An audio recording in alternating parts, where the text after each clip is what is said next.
अभी भारतीय जनता पार्टी की राष्ट्रीय परिषद, जिसमें देश के चुनिंदा कार्यकर्ता, जनप्रतिनिधि वो इकट्ठे होते हैं एक नियमित अंतराल में, 17 और 18 को दिल्ली में संपन्न हुई।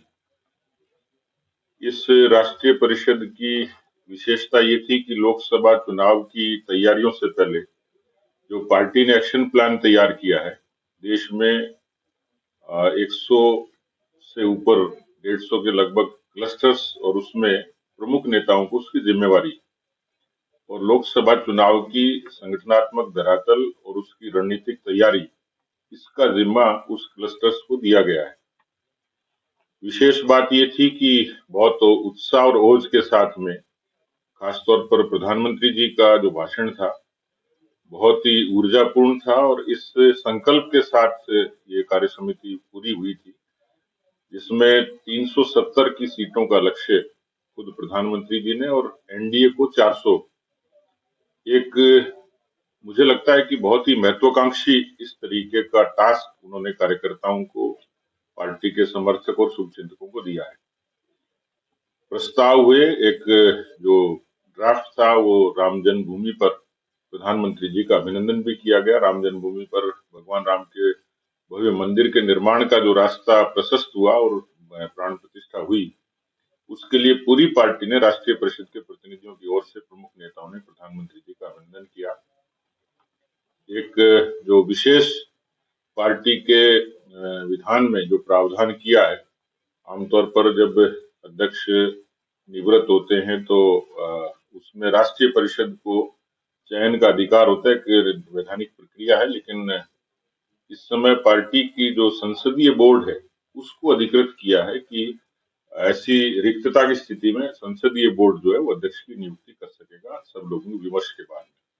तो पार्टी के संवैधानिक प्लेटफॉर्म पर ये बड़ा फैसला है, दूरगामी फैसला है और नीतिगत फैसला है।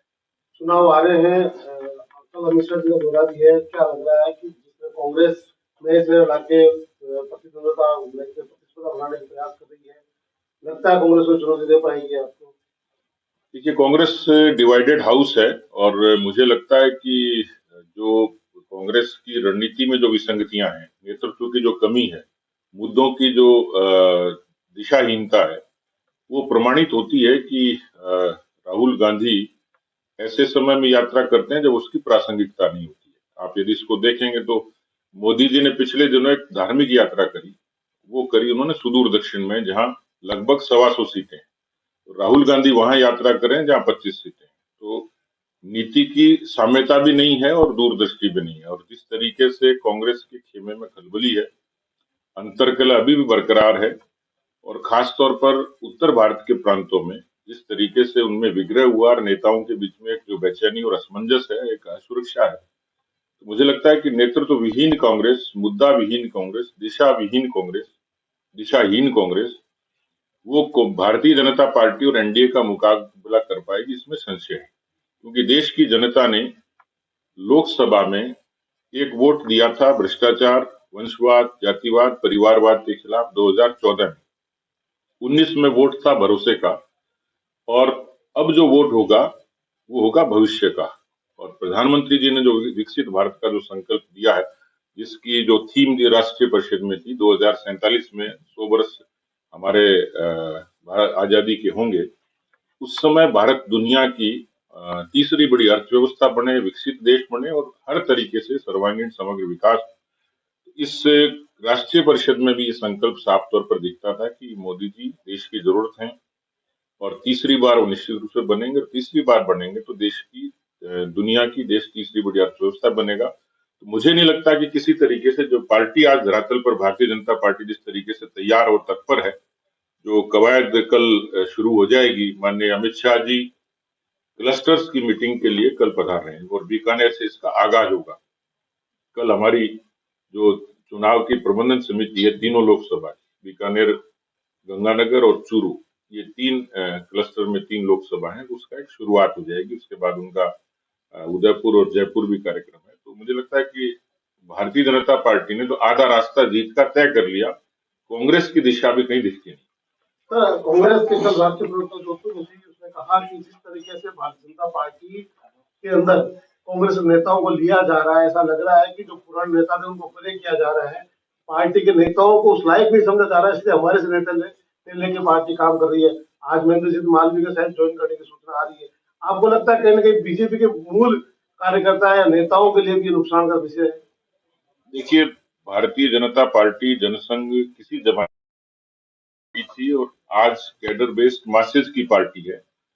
बहुत लोग पार्टी के साथ जुड़े, अनेक विचारधाराओं के लोग जुड़े और आज पार्टी पूरे तरीके से समग्र होके और सत्ता के मुहाने तक 303 तक पहुंची है। तो मुझे लगता है कि उसमें अनेक विचारों के लोग समाहित हुए। तो भारतीय जनता पार्टी के विचारों का जो महासमुद्र है, उसमें जिन लोगों की इच्छा थी और जो लोग जुड़ना चाह रहे थे, उनको पार्टी ने स्वागत किया और मुझे लगा कि धीरे धीरे भारतीय जनता पार्टी एक बड़े दल के रूप में परिवर्तित हुई और सत्ता तक पहुंची। तो उसमें सब लोगों की, अलग अलग विचार के लोगों की समाहित होने से वो जो ताकत बढ़ी है, वो हमारे लिए मुझे लगता है कि अभी युगानुकूल है। उसकी प्रासंगिकता भी थी, जरूरत भी थी।